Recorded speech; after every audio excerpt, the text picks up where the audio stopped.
Ladies and gentlemen, welcome to the College Sports Communicators Academic All-America Hall of Fame celebration. Since 1952, our members have recognized the best and brightest student athletes as academic All-Americans during their collegiate careers. In 1988, the Academic All-America Hall of Fame was established, and former student athletes are selected annually for their outstanding contributions after college.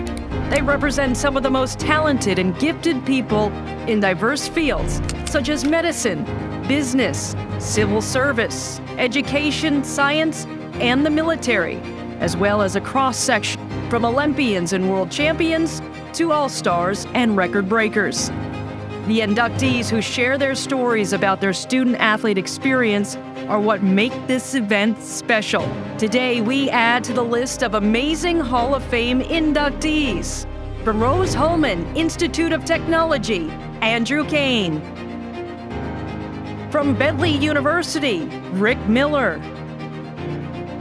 From Grand Canyon University, Kevin Warren.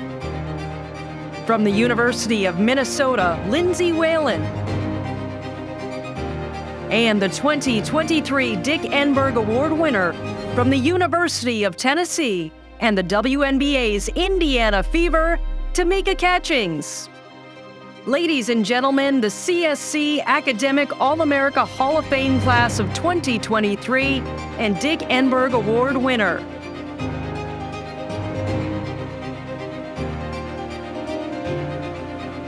And now, please welcome CSC President Jessica Poole.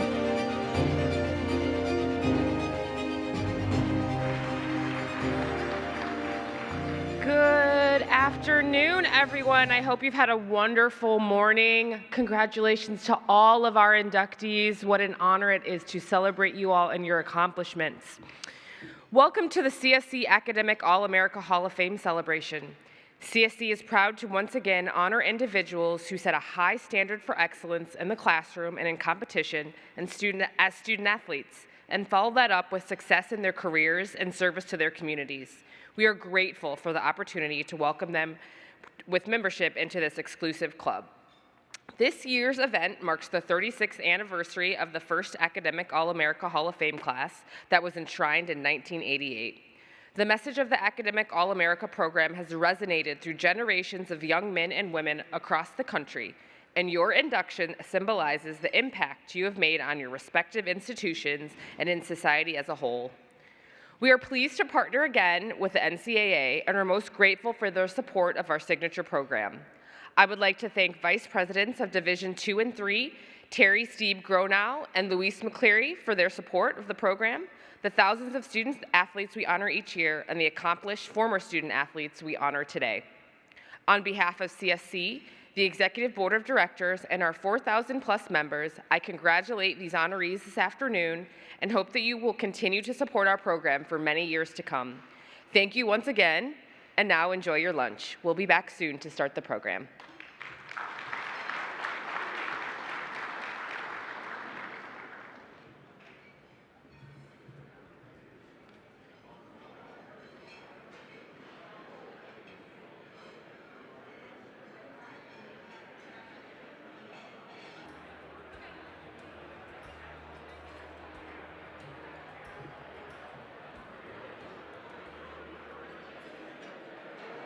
Hello, everyone.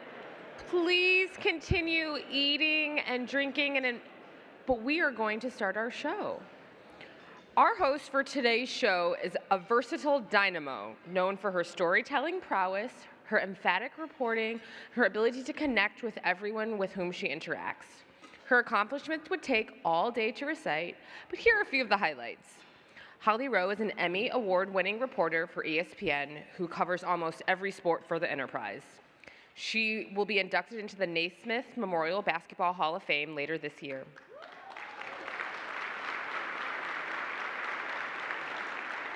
She made Utah Jazz history as the team's first female color commentator in a game against the Sacramento Kings. She was our very own Jake Wade Award winner in 2019. She also happens to be one of CSC's biggest advocates, as she routinely thanks our members for their role in making her job easier. Holly joined ESPN full-time in 1998 and is a reporter on a number of high-profile events and programming, including ABC Saturday Night Football, Big Monday Men's College Basketball, the NCAA Women's Final Four, the NCAA Women's College World Series, the NCAA Indoor and Beach Volleyball National Championships, and the WNBA. She also has provided play-by-play commentary for women's college basketball, softball, volleyball, and gymnastics, as well as covering soccer, swimming, track and field, and the Little League World Series of baseball and softball for ESPN. Holly won the 2022 Sports Emmy for Outstanding Personality Reporter and was the 2022 recipient of the Mel Greenberg National Media Award from the Women's Basketball Coaches Association. She was recently named the 2023 Kurt Gowdy Electronic Media Award winner for the Naismith Memorial Basketball Hall of Fame. She is a proud graduate of the University of Utah. Ladies and gentlemen, please welcome my friend, Holly Rowe.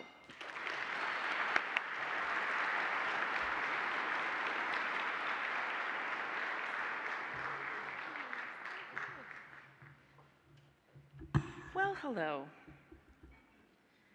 You are my people. I hope you know the love and appreciation I have. This is not just a work event for me. This is like a family reunion for me.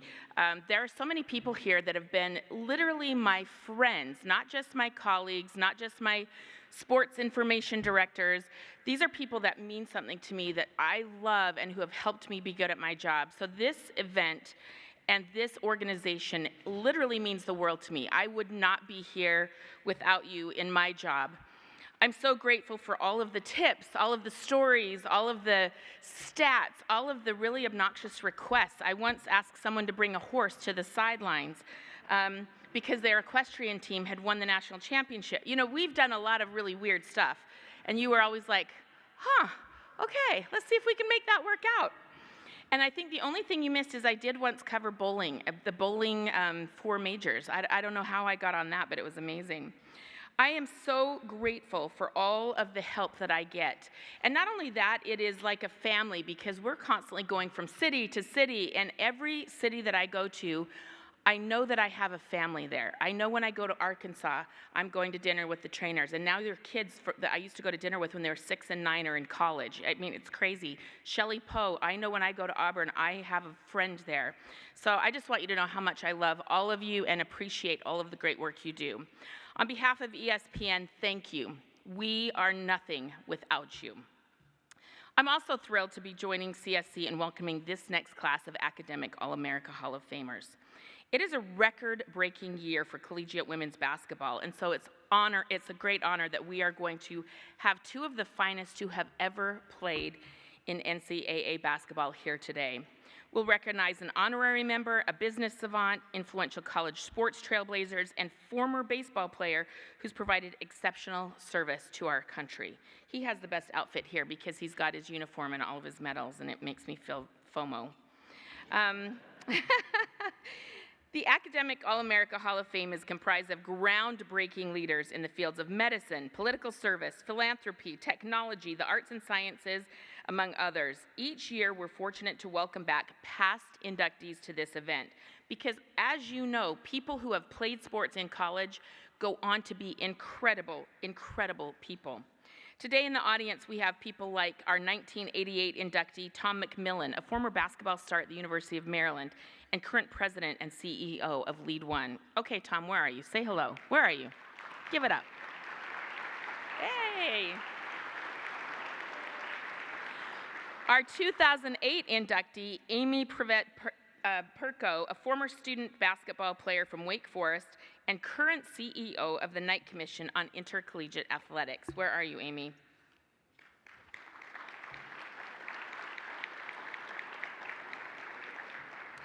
We would like to thank all of you for continuing to support this great program of movers and shakers. The CSC Academic All-America program recognizes more than 1,600 student athletes annually with the Academic All-America honor, and nearly 20,000 total student athletes earn Academic All-District accolades. Student athletes from every championship sport in the NCAA, NAIA, and 2-year college ranks are eligible for Academic All-America consideration. And since the program's inception, more than 38,000 student athletes have earned academic All-America honors from CSC. I mean, still to this day, I will introduce friends of mine like, oh, this was the Academic All-American of the Year for football at Oklahoma, Gabe Eichert. And that title means something to people for the rest of their lives. It is very exciting that this year's induction class, only 170 have been chosen for the Academic All-America Hall of Fame out of those 38,000 student athletes. So that's why this honor today, going into this Hall of Fame, is so precious and so rare. The 2023 induction class will now join a prestigious honorees of the Academic All-America Hall of Fame with recognition plaques that are permanently on display at the NCAA Hall of Champions in Indianapolis. So first, we'd like to start this celebration by recognizing our honorary recipient. The honorary category was established to recognize outstanding student athletes who would no doubt have been academic All-Americans had the program existed in their sport in the time that they were competing. Previous honoree inductees have included Marv Levy, Dr. Stacy R. Johnson, Donna Lopiana, and the 2022 honoree Marty LaCourie of Villanova. This year's honoree recipient is a jack of all trades in the world of business, leadership, and mentoring. Let's turn our attention to the screen as we meet Rick Miller. Rick Miller has spent his entire life preventing goals on the soccer pitch while helping countless others reach them through community and philanthropic endeavors off the field. The greatest keeper ever in the history of Bentley University, Miller was a two-time All-New England performer for the Falcons, and he still holds the school's single-season and career goals against average records. Numbers don't tell the story of the adversity Miller overcame during his undergraduate days at Bentley. During his junior season, Miller endured personal tragedy with the sudden passing of two close members of his family and inner circle, and his mother's health then took a sudden turn for the worse. The toll it took on Miller on and off the field resulted in a diagnosis of type 1 diabetes. But through the support of his teammates, coaches, and many others in the Bentley community, he overcame the challenges to cap a brilliant career that was rewarded 7 years after graduation with induction into the school's Athletic Hall of Fame. After earning an MBA from Columbia, Miller began a highly successful business career that saw him hold leadership positions at Nokia, Opus 360, and AT&T Global Services. Today, Miller is best known as a leadership expert and turnaround specialist. He advises business leaders as CEO at Being Chief LLC, a company he founded 15 years ago. Miller has channeled his personal health experiences into raising millions of dollars for the Joslin Diabetes Center. The author of 2 leadership books, Miller donates proceeds from both to support programs for families with children undergoing cancer treatment and veterans programs through Easter Seals. He has spent countless hours volunteering at the Barton Center for Children with Diabetes. Miller also founded the Balance and Stretch Center to personally support and help nonprofits run more effective programs. Whether it's kicking away an opponent's scoring attempt or obstacles that face his fellow man, Rick Miller has built a 40-year legacy of success that has made a world of difference. And today, we are honored as he joins his former teammate Terry Carlton with the induction into the CSC Academic All-America Hall of Fame. Wow, the best hair and eyebrows we have ever inducted, I promise you that. From Bentley University, Rick Miller.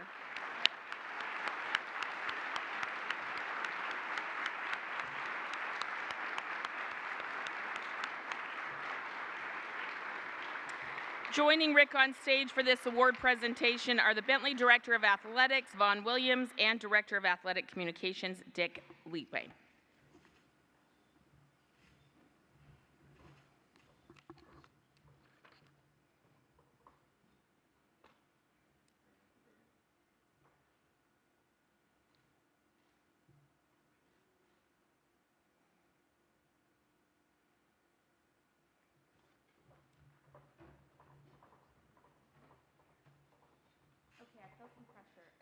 On. Hello, hello. Both of them on? We are. I feel pressure. If you've done a TED Talk, I don't even know what to do with my hands up here. What are we going to talk about? This is great. You've been on stage in front of millions. How have you been able to do that and become such a great leader in mentoring? Well, you know better than anybody, when you spend time in front of other people, you're just trying to figure out what they want to hear, what you think you can offer them. You tell some stories, and no one's a better storyteller than you are, so you know that well. Well, let's tell some stories about you, because I want to go back to Bentley. As we saw in the video, you had some adversity and some challenges. How were you able to maintain academics, your performance on the field, while you're kind of going through some difficult times? Well, the truth is I didn't. Okay, I had a very good freshman and sophomore year, but junior year, as they said in the video, it was tough. Had some things happen that it was really probably the worst part of life at that point for me. But what came out of it was wonderful. I was admitted to the Joslin Diabetes Center, where I met some wonderful other kids going through diabetes. So like many juniors in college, I thought I was ready to take on the world. But reality hit me pretty hard. I dropped 20 pounds in a short amount of time, and I was clearly out of control. And actually, for the first time in my life, I chose to be vulnerable to a group of other kids. And that vulnerability led to a whole nother way of looking at the world, and kind of opened some doors that made a big difference. That's interesting to me, because I know mental health is such a topic we talk about with our student athletes these days, but it is hard to ask for help. You're taught to be this big, strong athlete your whole life. How did you open up and get the help that you needed in that time? Well, only because I was so low. I literally did not know what was going on, right? My body was out of control. I was listening to the doctors, and the doctors were great, but it really was the other people, other patients who I started listening to and talking to and going, what's this all about? And shared, some crying and some things that you didn't expect. And I didn't expect to be there. So I think it was just the opening up. And you're right, that mental health is such an important issue. And I was very lucky that I was at a point with some wonderful other young people who chose to swap stories with me, and the rest worked out. That's beautiful. You have played a great role with philanthropy throughout your life and career. Tell us something that you have done. And I'm not saying this to brag about it, but I do want to know, what are you proud of that you have done in a philanthropy field that is kind of going to be a legacy of yours moving forward? Well, I think the legacy is probably the people that I've both touched and have touched me. The video mentioned the Balance and Stretch Center. I set up a nonprofit. We ran it for, 10, 12 years, which was really trying to get nonprofits to do a better job connecting with the people they were trying to help. So this whole element of diabetes, where you learn as a person with diabetes, and I've been taking 4 shots a day for 44 years. That sounds bad, but what you learn about diabetes is it's about balance. So I'm always aware of how much food I've had, and how much exercise I've had, and how much sleep I've had, and then how much insulin I need to take. But what we taught young people at the Balance and Stretch Center is, if you learn those things about balance, you can apply it as you try to balance family and friends, community, your personal growth, work and school. So you can actually take what was given to you as a bit of a disadvantage, perhaps. I wouldn't wish diabetes on anybody, but for those of us who have it, you get a chance to teach other people. We have wonderful stories of, I worked at a summer camp for a lot of years, and kids would come in with well-intentioned parents. I'm so worried about Jill, or I'm so worried about Johnny. And we would give them skill sets, and they would go back and teach their parents about balance and integration. And we're talking about 7, 8, 9-year-old, 10-year-old kids who felt maybe when they came in as victims, but left as teachers. So I think that's probably something that I'm pretty proud of.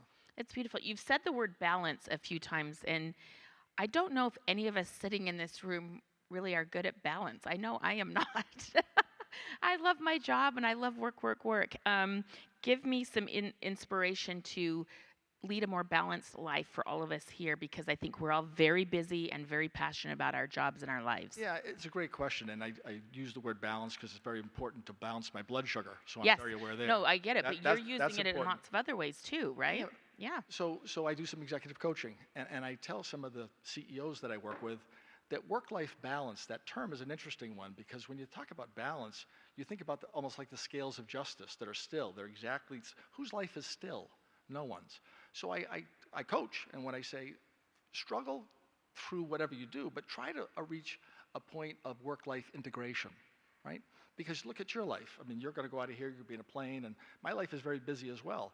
So balance sometimes can be viewed as I need to be still to be balanced. I don't know anybody out there whose life is still. So an integration can be what works for you integration-wise one day could be changing the next. So it's like, take it easy on yourself a little bit. Don't think that I have to be balanced every minute of every day. So if you look at it that way, you can have a much healthier view of yourself and the challenges that you face. I feel like I'm in a therapy session right now instead of interviewing you. I really needed all of this, and there's a reason that we're here sitting together. That was important to me. All right, let's talk about your inspiration to write a children's book. That was very cute. Well, my daughter Casey's right over there.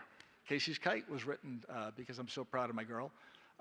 But again, it's about teaching. So I view myself as a student teacher. My daughter is a student teacher, right? She teaches second grade, did for a lot of years. Wonderful program. But the point is you can teach children about leadership, right? So the Be Chief book, which all proceeds go to Easter Seals. By the way, bechief.com, all proceeds go to Easter Seals. Great book. But on the children's side, Casey'sKite.com, you get an opportunity. All proceeds go to cancer therapy, by the way.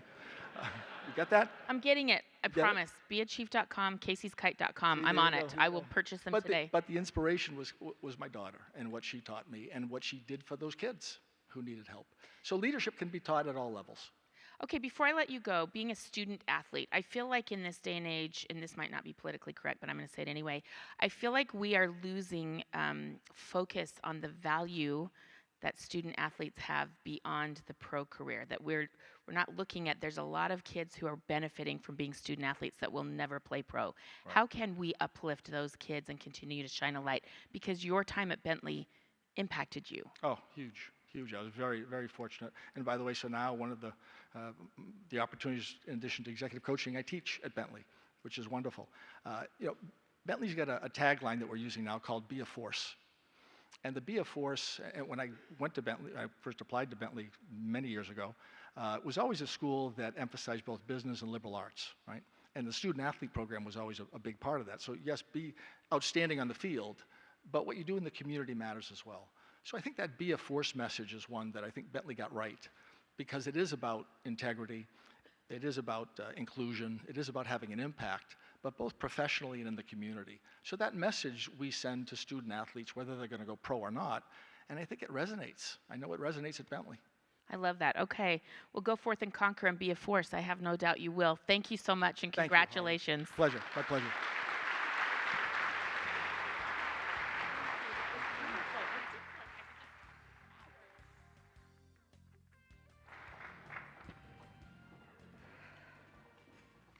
Wow, that helped me. Work-life integration. I'll be working on that the rest of the afternoon. Okay, we are going to take a short break in the induction celebration to honor this year's Dick Enberg Award winner.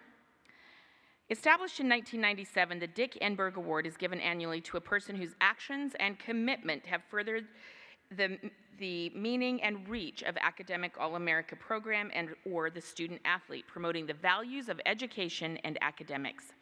The award was created in part to recognize Dick's participation and passion and support for the academic All-America program for over 30 years, and more importantly, his dedication to education for more than 4 decades.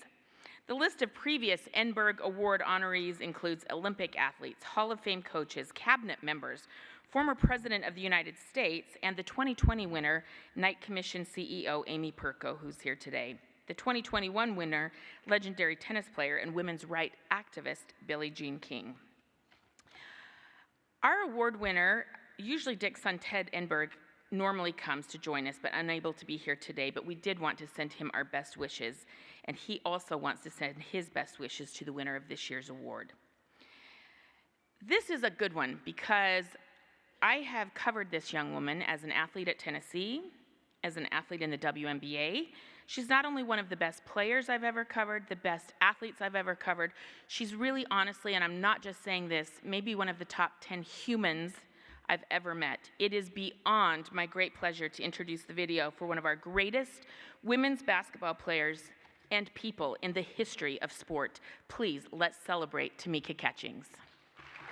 Stated simply, this year's recipient of the Dick Enberg Award is a champion. It all began in high school, where Tamika Catchings totaled 3 state championships, 2 in basketball and 1 in volleyball. She was the first player at any level of basketball to officially record a quintuple double when she totaled 25 points, 18 rebounds, 11 assists, 10 steals, and 10 block shots in one high school game. In college, Catchings played for a champion, the legendary Tennessee coach Pat Summitt, who also won this very award in 2007. Catchings was a 4-year All-American, the National Player of the Year in 2000, and a member of the Lady Vols' 1998 National Championship team.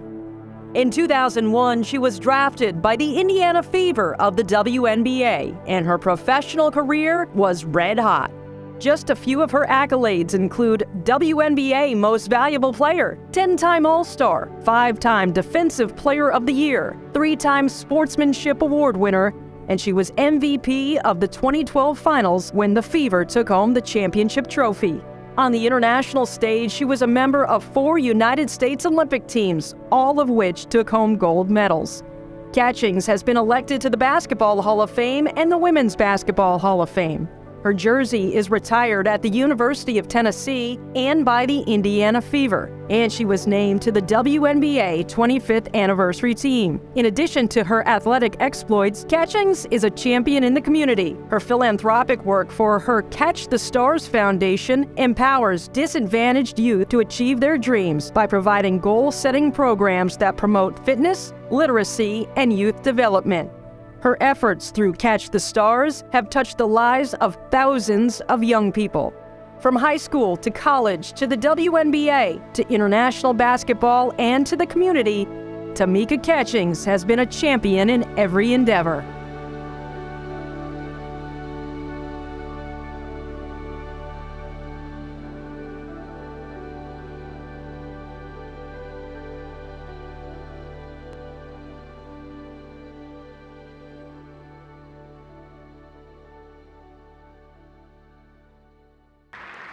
Joining Tamika on stage for the award presentation is CSC President Jessica Poole and Executive Director Eric Christensen.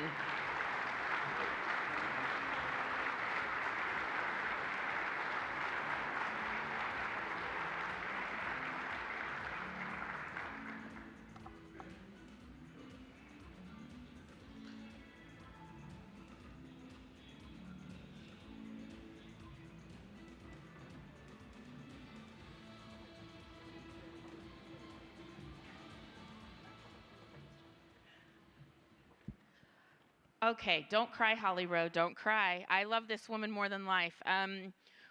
You have had a fascinating journey, and we actually did a documentary together, a 9 for 9, about growing up in Italy as a child with Kobe Bryant. And as I got through that, we would draw these parallels. Everything you did in life, Kobe did too.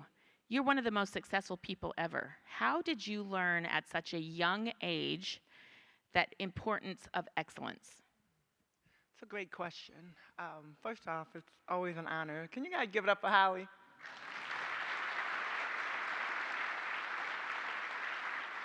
Can I just say first that I am honored to be your Hall of Fame sister. We're going to be in the Hall of Fame together. When you think about excellence, I think for me and my sister, my older sister, Taja is here, my little nephew, Colton is here, and when we were growing up, I think we traveled a lot.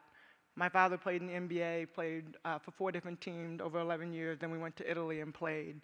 And I think the biggest thing that he always taught us is, he was always great, he was always present on the floor, and then even as a parent and being around for our life. But I think for me, I was born with a hearing disability.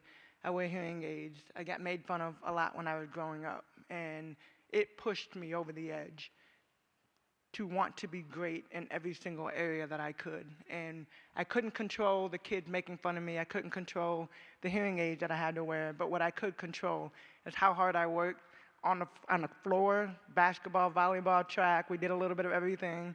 Softball, soccer was our first sport. So we did a lot of different sports. But I knew that if I practiced and worked really, really hard, I could be good at something and get picked and be chosen to be on a team. I remember talking to you about this, and my favorite story. So she had these big clunky hearing aids. Back in the day, hearing aids were not discreet, big chunky ones. And she would walk home from school one day, and you took those hearing aids. What did you do with them? They got lost. No, let's be honest with the people now. She didn't tell her mom this story till she was in college. She threw them into a field, walking home from school because the kids were making fun of her. And she told her mom she lost them and they couldn't afford to get new ones. So you went without your hearing aids through much of your school life until you got to Tennessee. And what did Pat Summitt make you do? Well, I kind of got, I got voluntold. Yeah, it was. So I went from second grade all the way to my freshman year in college without wearing hearing aids, and we moved around quite a bit throughout that period of time. But I remember one day after practice, Pat coming up and just saying, hey, after practice, like after you get done with your extra shot, I need to talk to you in the locker room. And I mean, you guys know, you were once that kid that got called to the principal's office, or your coach said they want, or the athletic director wanted to talk to you, and you're like, what did I do wrong? That kind of person, the president of the university. So I'm walking into the locker room trying to figure out what did I do wrong. I'm trying to like figure it all out. And when I got in the locker room, basically Pat would just ask, she asked a series of questions. You know, when people can't see, what do they wear? Glasses, contacts, I wear both of them, so I know. And she went through a series of questions, and the last question she asked was, when people can't hear, what do they need? And I remember just sitting there like, oh, here we go. They need hearing aids.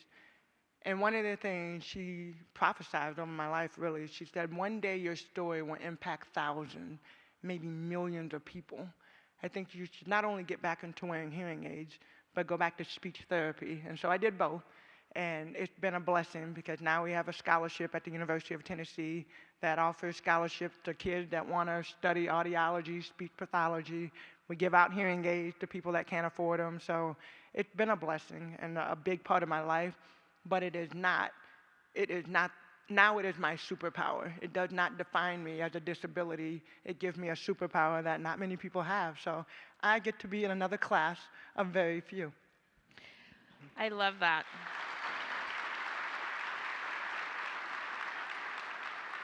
You were an incredible performer at the University of Tennessee, but you were a good student. You were good at everything you tried. What was important while you were in the height of your basketball career at Tennessee, all the eyes on you? You guys remember the Meeks, the Shamiqua Holtzclaws, the Tamika Catchings. How did you balance everything when you were in college? I have great people.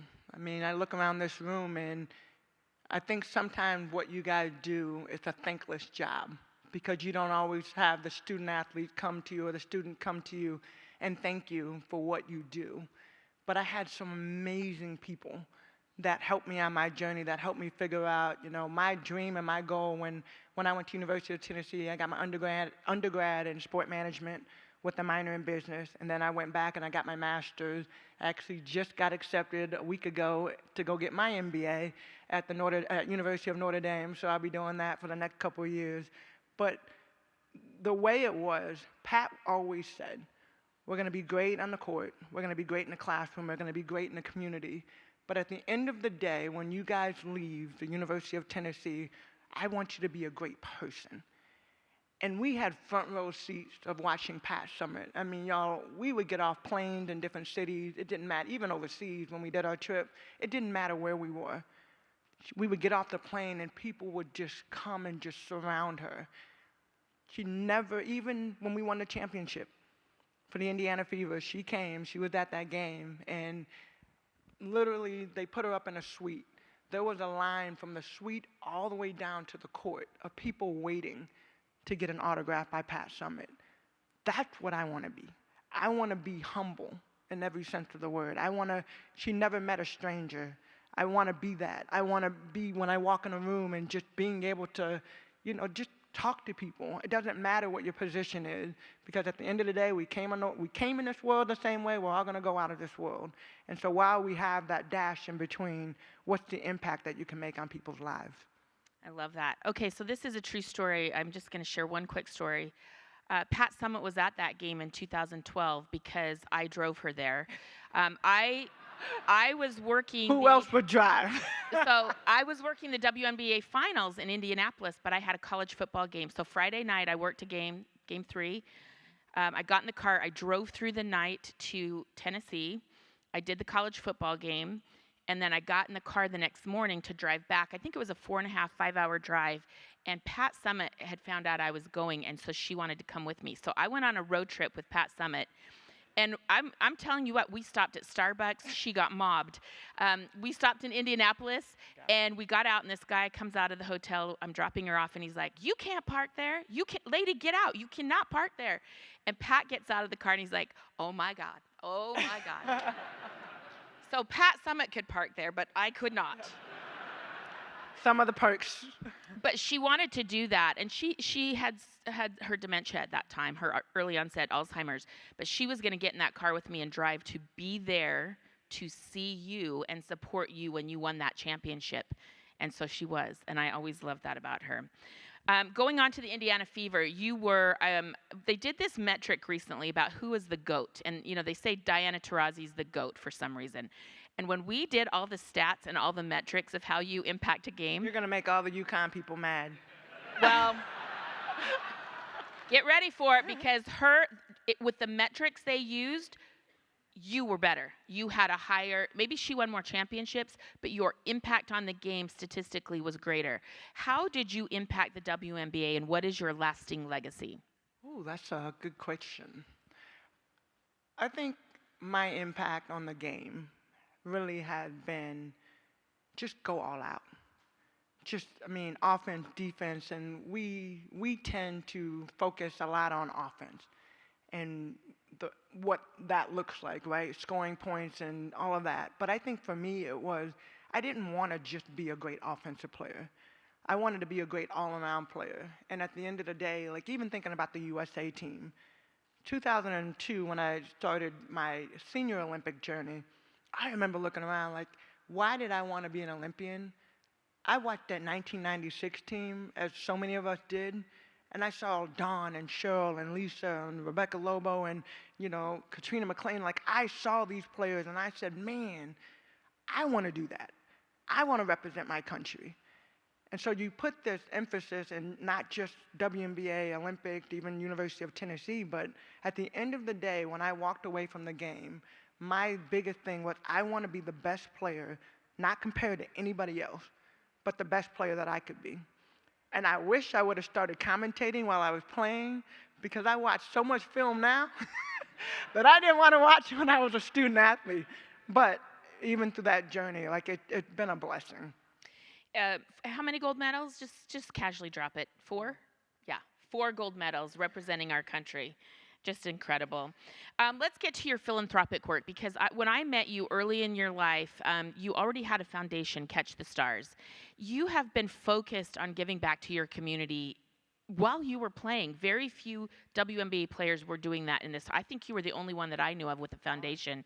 Oh, Dawn had one. Okay, good. Of course she did. She's great as well. That's why we wanted to start one. Okay, good.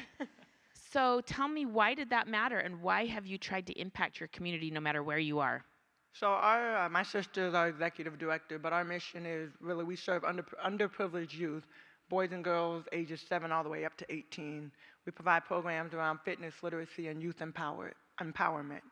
And I think about myself and how I had to grow up, as far as not the basketball side, but as far as I was that kid that because of my hearing disability, even though it's my superpower, I discovered that later in my years. I probably didn't discover that until I got to the pros and really like, I have a voice that I can actually use. And so we really want to provide an opportunity for these young people to have that, to have it young while they're young. I know we have records, and there's records that haven't been broken at Bentley, right? But we have records, and records are meant to be broken. For me, there's a lot of kids that we get the opportunity to serve. We get the opportunity to serve that they have never seen me on a basketball court. But one day, when they are finished and they graduate and they go on to the next phase of life, hopefully the impact that we've made is just a little bit of saving some of these kids' lives to be able to be successful. I mean, we we gave out over $100,000 in scholarship this year to student athletes, and some of them will go on to college and continue to play, a lot of them won't. But being able to have that small impact in their life as part of their village, to see them move on, I think like that's why we do. That's why, I'm sure that's why you guys do what you do, because you have just a small impact. And not everybody's gonna go on and be on stages and get awards and be great and get to wear the coolest uniform in the room. Not everybody gets that. But you've made an impact on these lives to keep them alive, to keep them dreaming, to keep them, you've been an inspiration, and I think that's what we do, is we inspire the next generation. I love that visual. You gave me a visual of that pebble in the pond, and those, you might be that pebble in the pond, and then those ripples that go out, you never know where those end up, that impact. Okay, before I let you go, I do want to talk about, you have a philanthropy project coming up that I want us to help you with. Okay, tell me what you've got going on. Whew. Putting you on the spot. Don't This give me isn't the on the question. crying.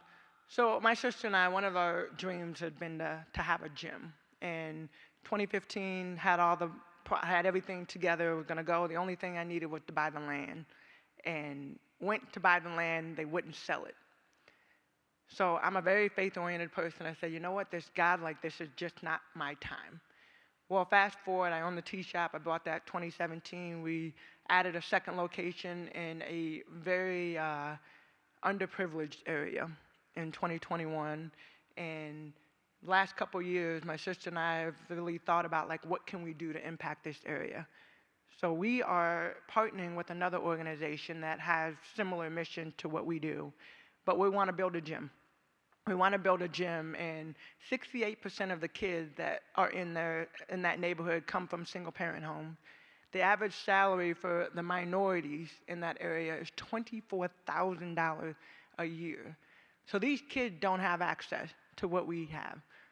The closest gym that they do try to walk to is super far. And so one of the things that we want to do is build a gym. We want to build not just a gym, a wellness center.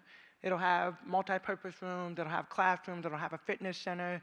But the biggest thing is, I don't want it to just be like something we throw together, because these kids have never seen and have not had access to 5-star facilities.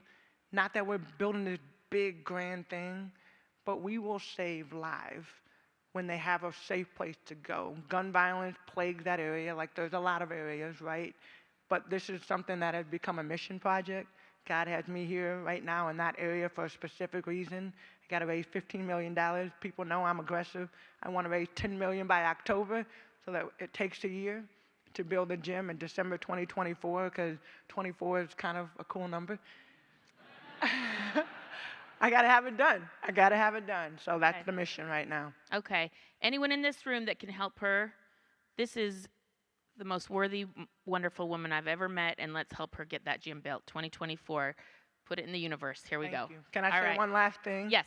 For future, can we get the chairs a little bit higher for the tall I'll help you up. I'll help you up. I got you. Thank you, The Alex. 2023 Dick Enberg Award winner, Tamika Catchings. Love you so much. Oh.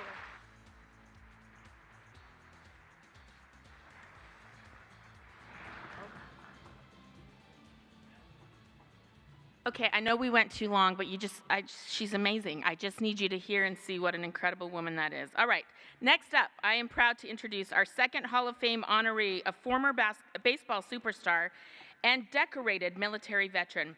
It is time to showcase the incredible life of Andrew Cain. The remarkable career of Andrew Cain has gone from the ball yards to the naval yards, a commanding presence on the pitcher's mound who became the commander of a nuclear-attacked submarine. A native of Terre Haute, Indiana, Cain stayed home to attend Rose-Hulman Institute of Technology, where he studied mechanical engineering while pitching for the baseball team. Cain fashioned a stellar career for the Fightin' Engineers. He won 28 games and ranked second in school history in innings pitched and shutouts, while ranking third all-time in strikeouts. His senior campaign ranks as the best single-season pitching performance in modern Rose-Hulman history. He went 14-2 with a 1.42 ERA and 15 complete games in the 16 starts. He struck out 127 batters while walking only 16. Cain was selected as a second-team All-American, an All-Midwest Region honoree, the Pitcher of the Year in the Southern Collegiate Athletic Conference, and of course, an academic All-American. During his senior year, Cain came across an advertisement for the United States Navy Nuclear and Submarine Force. The possibilities intrigued him, and he turned a mechanical engineering degree into a military career. Cain served several years as a submariner, eventually becoming commander of the USS Helena, a fast attack submarine. Cain held that post for nearly 3 years before leaving to serve as a military assistant for the National Nuclear Security Agency administrator. He will return to sub-service in 2024 as the commanding officer of the USS Ohio. Along the way, this academic All-American never stopped learning. He earned master's degrees in financial management and in national security and strategic studies from the Naval War College. In 2010, he was inducted into the Rose-Hulman Athletics Hall of Fame, and today, it is our honor to induct Andrew Cain into the CSC Academic All-America Hall of Fame.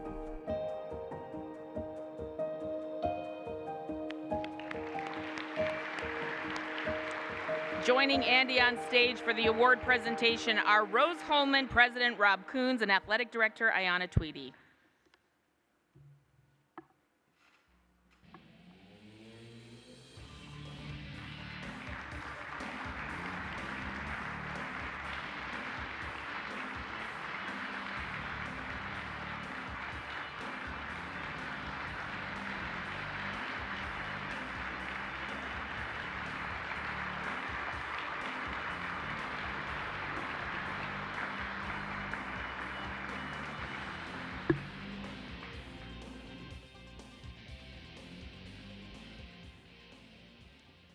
Well, thank you so much. I think we all have outfit envy. I know I do.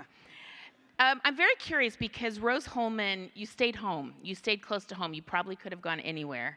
Why was that important? I wouldn't say it was important. I think I wanted to go anywhere, but it gave me the opportunity to go to a really great school and play baseball.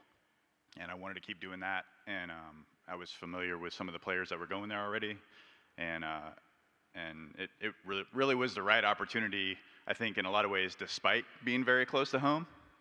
I was one of those people that kind of wanted to get out and see the world, but I was able to do that after school. So. At what point did it start forming in your mind that you wanted to go into the military, but more importantly, nuclear submarines? Like, when did that start forming? That started after I started doing a couple of internships in the engineering field while I was in school. And I wasn't necessarily fulfilled.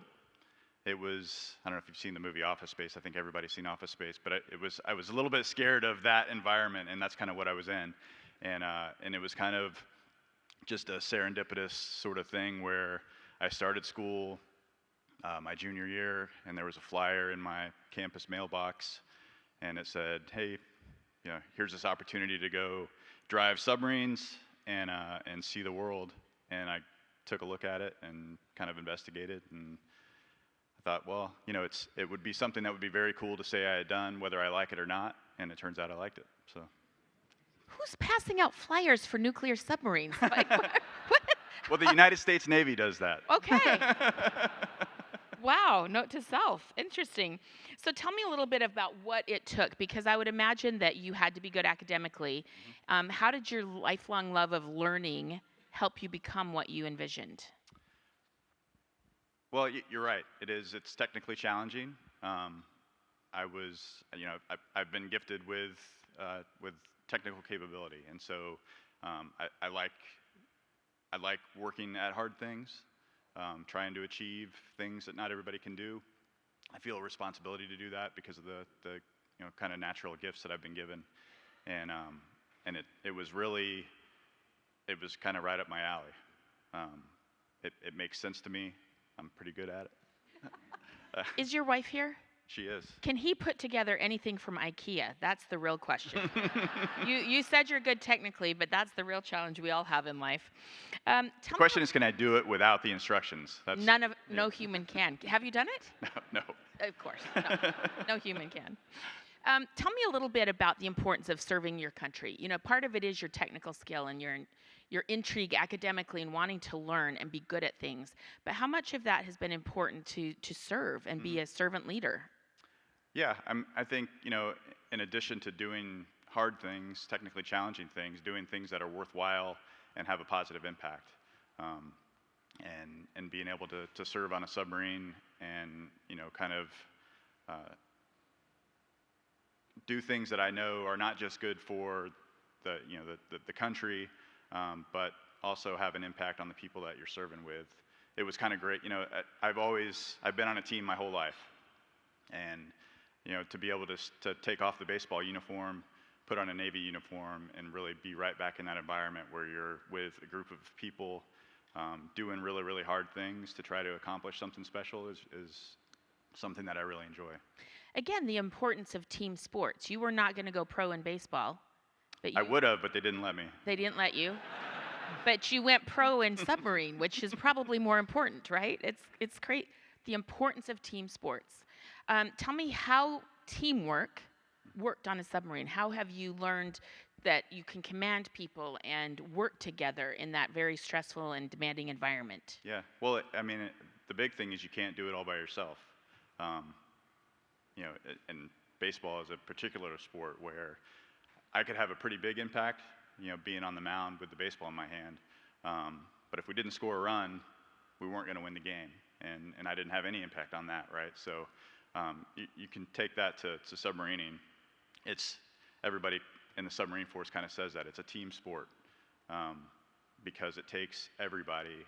And not everybody's going to have their best day, right? Some people are going to make mistakes, and that's where, you know, other people need to step up. You know, so similar to a baseball game where your best hitter goes 0 for 4 with 3 strikeouts, maybe the 9-hole guy is the guy that gets the double with 2 outs in the bottom of the 9th to win the game. Very, very kind of similar in that aspect. Except for there are no errors allowed, I would imagine. Well, you know, everybody makes mistakes, though, right? Right. That's kind of what I've tried to teach people in command, is that we're all human. You're going to have a bad day. You're going to screw up. But it's important to, you know, take accountability for that, and it's important for the people around you to correct the mistake. And if everybody can do that, then the end result is that we're not going to make mistakes. We're going to do things the right way. Beautiful. What is next for you? Tell me your next plan. So I leave my job that I'm in right now in September, and I'll start doing kind of refresher training, and then next, I think, February, I'll report to the USS Ohio, and I get to command another submarine. That's what we call a mic drop moment.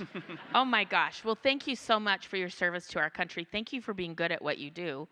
And thank you for letting college sports and that team environment inspire you and continue that teamwork. It's beautiful. Yeah, it's been a lot of fun. Thank you so much. Thank you. Thank you, ladies and gentlemen. Thank you so much from Rose-Hulman Institute of Technology, Andy Cain.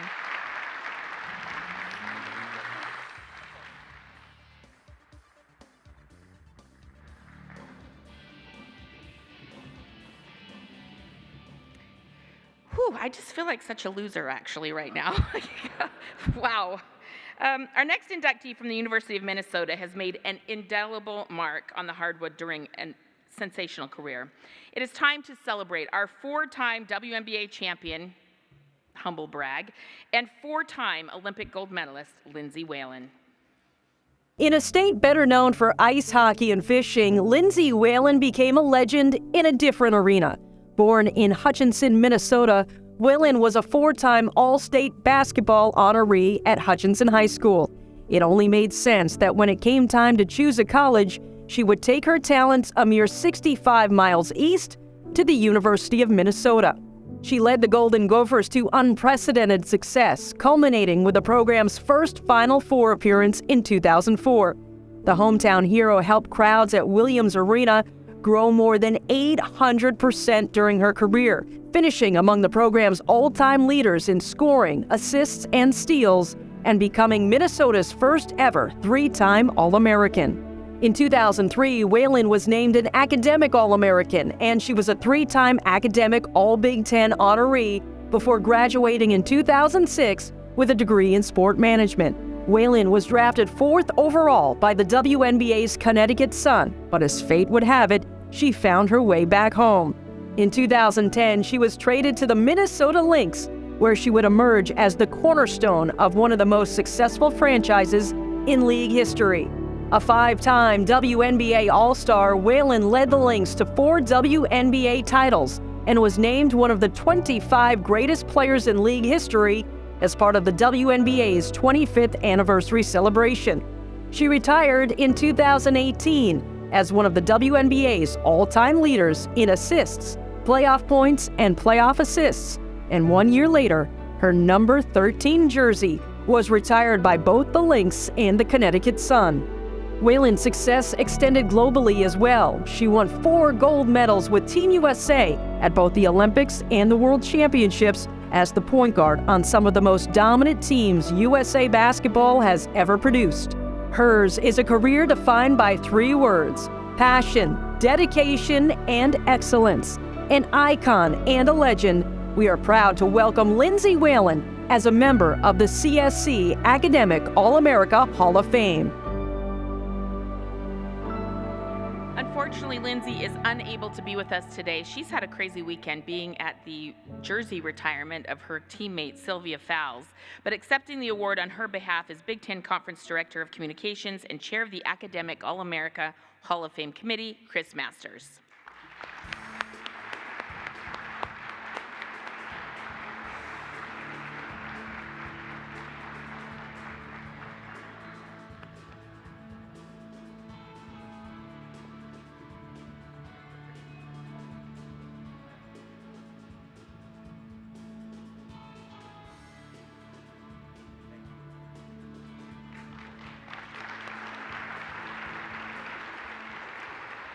One word they forgot in that was tough. I once covered the playoffs, and Lindsay played in the finals with a broken wrist 1 year and a torn ligament in her ankle the next, had to have surgery, but played every game, won the championship. She is one of the great competitors, great humans.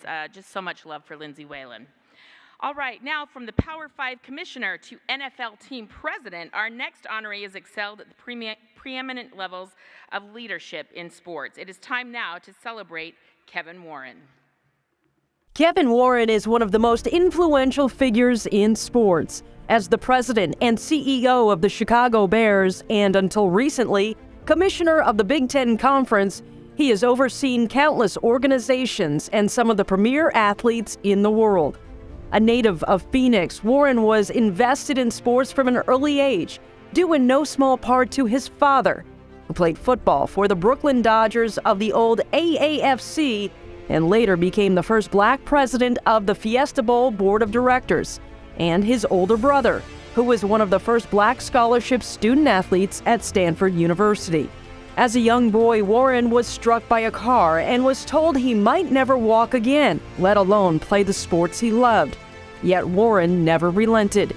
He worked tirelessly to build back his strength and reignite his dreams of playing sports. His dream became a reality when he enrolled at the University of Pennsylvania and played basketball for 2 years, helping the Quakers to the Ivy League title. He transferred back home to nearby Grand Canyon University, where he scored 1,118 points, including 23.3 points per game as a senior. He was named a second-team Academic All-American and went on to graduate with a bachelor's degree in business administration. After graduating from Grand Canyon, Warren earned an MBA from Arizona State and a law degree from Notre Dame. He parlayed those educational experiences into a career in professional sports, first as a player agent and then through a highly successful career as an NFL executive. During his stops in the front offices of the St. Louis Rams and the Detroit Lions, Warren gained the knowledge that would bring him to the Twin Cities, where he served as Chief Operating Officer for the Minnesota Vikings, becoming the first black COO in NFL history. In 2019, Warren blazed a new trail as the first black commissioner of a Power 5 conference, taking the reins at the Big Ten. In his 3 years there, Warren skillfully led the conference through an historic era of change, dealing with extraordinary issues such as the global pandemic, social injustice, and diversity, equity, and inclusion in college sports. Kevin Warren, a visionary, a change maker, a true leader, and now a member of the CSC Academic All-America Hall of Fame. Joining Kevin on stage for the award presentation are Grand Canyon Director of Athletics Jamie Boggs and Assistant Athletic Director for Communications Josh Hauser.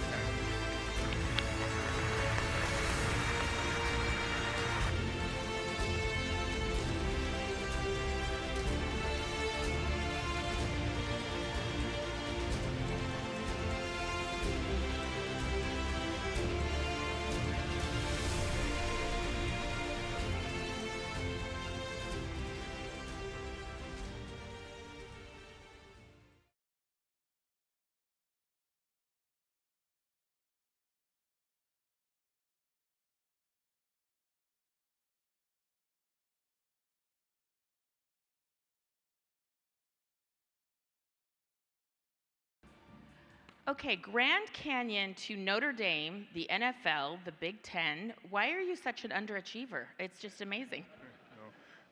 Why are you such an overachiever at every level? I think the majority of it goes, one, to my parents, my faith in God, and really the accident that they alluded to at age 11. Anytime you spend a year in the bed, a lot of people will say, I've been flat on my back. I have. I was in traction for months, and I was in a full body cast, which took the majority of a year of my life. And so when you have to eat your meals through a straw and go to the bathroom in a bedpan and wonder if you'll ever really walk again, so I've just learned to embrace everything. A warm shower. I didn't shower for a year. Being able to sleep in a bed, being able to walk.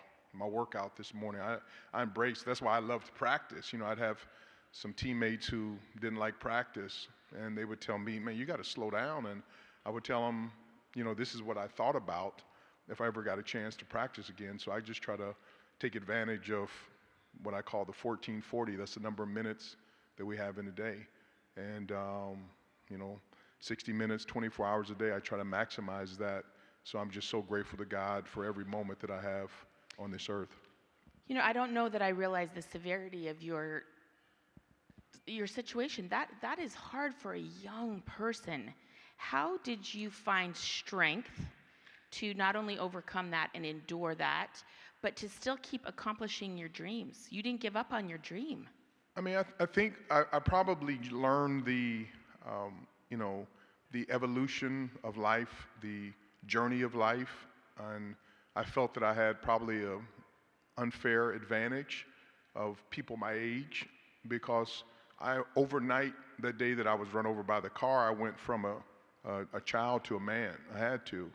And so it's that period of pain. You start off with fear, especially when you're fighting for your life, and then you recognize, I'm going to live.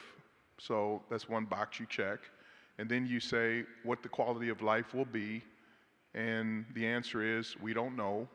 And so you have to just endure. So it just helped me to develop a really sense of, one, patience, two, appreciation and gratitude, and probably most of all of recognizing that this truly is a journey, and there's a higher being. And I promise the Lord that if I ever got a chance to walk again and live, I would do everything that I possibly can to take advantage of each and every day. So you've maximized. They're going through the video and they're talking about the first. What was special about your family and your parents that pushed you to keep being the first and realizing I can do this even if nobody that looks like me has done it before? That is a rare skill. I think, my parents, and we could be here all day, it was really their background. Certain things of having my grandmother go to Prairie View College to get a teaching certificate, and my other grandmother is from Guadalajara, Jalisco, Mexico, who, didn't speak English, went to second grade, was a maid, never flew on a plane, never had a license, but was never late for a meeting. She took public transportation. I think the biggest thing is my parents never shielded us from anything. So they talked to us. I was cleaning a home one day with my grandmother of one of her, as she would call it, her favorite customers and clients she had cleaned with for 15 years. And before we left, for any people here who have families who are maids, the last thing you do, you check the garbage to make sure you check everything. And I'd asked for a drink of water, and the lady threw my glass away before we left. You know, because I was a black kid who had a Hispanic grandmother who lived in the projects, and this is someone who we thought was family. And my parents never shielded that. They just told us, this is the way, they just told us, Kevin, as a young black man in this world, you're going to have to be 10 times better than your white counterparts. That's it. That's okay. And so don't make any excuses for it. You got to go get it. People are going to say things about you that aren't true. They're going to move the finish line further. They're going to set you back. They're going to tell you the different time to show up. So in order to do it, you just have to be prepared, never, ever quit. Just be diligent, be creative, and just be tenacious. And so I just think of, you know, there's certain animals that you look at. You look at a wolverine. I mean, those things are tenacious. And so I've just tried to live my life in a manner of tenacity, but of grace, and to try to help as many people as I possibly can. And it's okay. I'm comfortable with being alone by myself. I'm comfortable in my own skin. I really don't care what people think of me. And I just do what I'm positioned here to do on this earth, and honor God each and every day and help as many people as I possibly can. It's beautiful. You know, I come sometimes to this convention, and I know we can do a better job with women, with diversity and inclusion. What example do you hope you're setting? I know sometimes you don't want to be the example. You don't want to have the weight on your shoulders, but we do. How do you set an example and try to help others get into this field, have more people like us in these rooms? No, I love the weight on my shoulder. Just like in basketball, I was always the one that loved taking the last shot. That's just kind of how it is. Some people, knowing who are basketball players in here, we have the greatest basketball player of all time in our presence. So I'm humbled with that. You know, it's funny when you get down to the last 12 seconds, you see some people hiding on the court. And my parents always talked to us about making sure you actually run to an issue. So when it comes to women, I think my career in history has spoken for, itself, to do everything I possibly can just to make sure to give people the opportunity. I can't do the work, but I can provide them with the open door. And we have so many people in life now who get to the top and they actually put the stop button on the elevator. They don't want to do it. And what I'm trying to do is just to break as many glasses and opportunities at every level, and some of which will never be known. Some people that we've helped, and it may never be, maybe they'll talk about it at my funeral. But, the world we live in is we just need to get to the point where we got to start giving people like yourself an opportunity to show. You are so talented. You've had a beautiful career, but there was someone who believed in you early on, and I just want to be that person who can believe in people even when they don't believe in themselves, and just give them a chance to sit at the table, help them to understand that they are special. And if you get it every single day, be the first one there, the last one to leave, go that extra mile, drive through the night, just make sure that you do everything you possibly can. What we can do as a people, men and women, regardless of our color and race, is really special. So I'm honored to have this opportunity to be, with the Chicago Bears, and it was very difficult. And I think Chris here and Nate, some folks from the Big Ten, that was a very difficult 40 months, but to do what we did with our media deals and social justice and take people to Selma and mental health and wellness and expansion, all those different things, I am truly honored and I'm grateful. Every place I've been, I want to leave that situation not a little bit better, but a lot better than it was, before when I arrived. Let others take the credit, which they obviously will, but then to be able to go, forward in my life and do it again. Yeah, congratulations on being the Big Ten commissioner during the hardest history of sports. It was hard. It was challenging. You had to make tough choices. How do you feel like that's made you stronger, more resilient? You had to accept criticism now for your new position with the Bears. I always, I've learned the power of one moment. I got a Super Bowl ring at the Rams because Mike Jones made a tackle at the 1-yard line. The doctor told me if I had gone one more foot, I would have died in my car accident. So I understand what just one thing, can do. And so at the end of every year, I make one spiritual goal for the next year. Because sometimes in life, we make our list too long and I try to simplify it. And so ironically, going into the Big Ten job, into the pandemic, my one goal was to improve my prayer life. It was great, but I wanted it to be exceptional. And God has an interesting way of winking at us. He said, I'm going to improve your prayer life. I'm going to put you through the fire. And so what it did, at that point in time, I would always say my prayers in the morning in the bed. And during that period, during the pandemic, the death threats, I didn't drive for 3 years. Still just started to drive again. But it took me from praying in the bed in the morning to on my hands, knees, and face in the morning and multiple times during the day.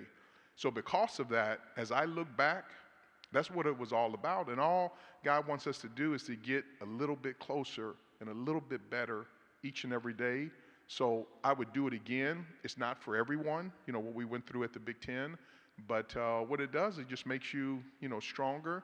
And what we have in us and what we're able to do as people, you really don't know until you're tested. And so I'm just grateful, one, of my accident. I'm grateful of the body cast. I'm grateful of traction. I'm grateful to being near death.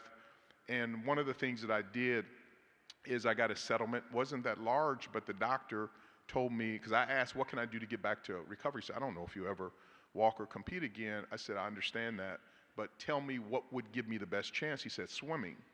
Obviously, the neighborhood we grew up in did not have a swimming pool. So I went to my parents and said, we need to build a swimming pool. And they said, absolutely not. We don't have the money to do it. We'll drive you to the pool, which was 5 miles away. And I said, what happens when you're traveling? They said, you won't swim that day. I said, what happens if you're sick? You won't swim that day. I said, well, I want to take my settlement money and build a pool in our backyard. And so we had about a 3-day argument. And at the end of that 3 days, I started strong-arming people. I just said, you know, it's my money, and so I can spend it how I want. And that's my mom at that time said, you're going to make a good lawyer one day. And so they acquiesced, and I was able to actually build a pool in my backyard and wrote a book on it called Build Your Own Pool. And it's really about a life that so many times in life, people are good at spending other people's money. But when you write the check, and because I wrote that check, I took care of the pool. I didn't allow people to pee in my pool. I cleaned it. I did everything. That we know of. Yeah, that we know of. I told all my friends that I had a special chemical. If you did it, it would turn blue. So they would all, I'd see them doing this, and I knew what they were thinking about. But what I did is then I dedicated, and so that's why I love water and swimming so much. It was the love of that pool. But bigger than that, it was the fact that I wrote a check as an 11-year-old kid to invest in myself. And I think that's what this journey has really been about. Intentional focus. I feel like I'm a better person for listening to this today. Has this been incredible? Like, give it up for these people. This is incredible. Incredible. Well, I'm going to let you go, but thank you so much, and thank you for inspiring. I don't know if people know all of your layers, and I'm glad to get to know some of them today. I did grow up as a Bears fan. I'm just saying, include me in some way in the Bears. I saw the movie Brian's Song when I was a little girl. Yep. And I fell in love with the Bears because of Brian's Song. And then Jim McMahon, I lived in Utah, Jim McMahon became the quarterback. I know every word to the Super Bowl Shuffle. I'm Mama Boy Walter. I'm one of a kind. The ladies all love me for my body and my mind. So just include me. That's all I'm saying. That's all I'm saying. Well, I would just say we play on Monday Night Football against the Vikings in Minnesota. And I can call Jimmy Pitaro, and then it'd be great if you could do that game and do a special. There we go. Let's right. get it done. I love it. I love it. Yeah. Thank you so much. Yeah. Kevin Warren. Thank you. That was incredible. Oh, so incredible.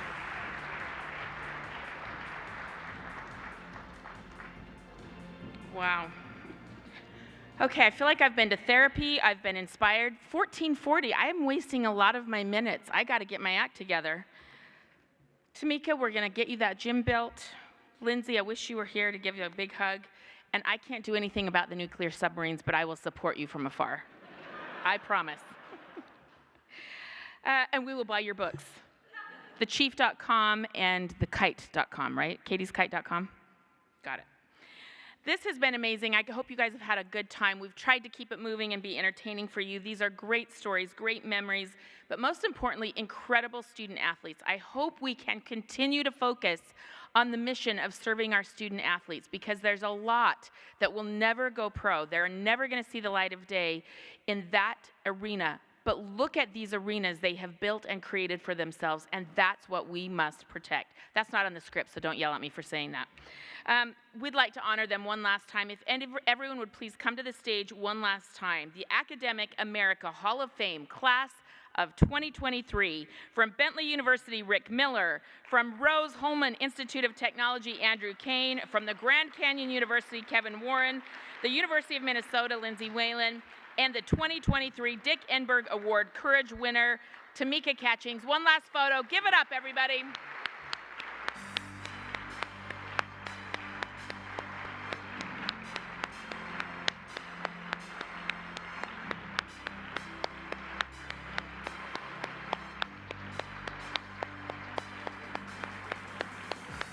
I should have told you so you could have just stayed. I forgot. I'm sorry. I'll give you my information. Yes, for sure. Thank you.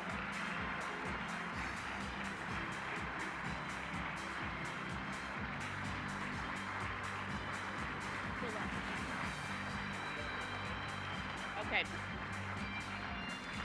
Would like to thank you all for being here. Everyone have a great day and continue to uplift, educate, and support. We are so grateful for all of you. Congratulations and have a wonderful time.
You know how that is. Howie's out. Okay.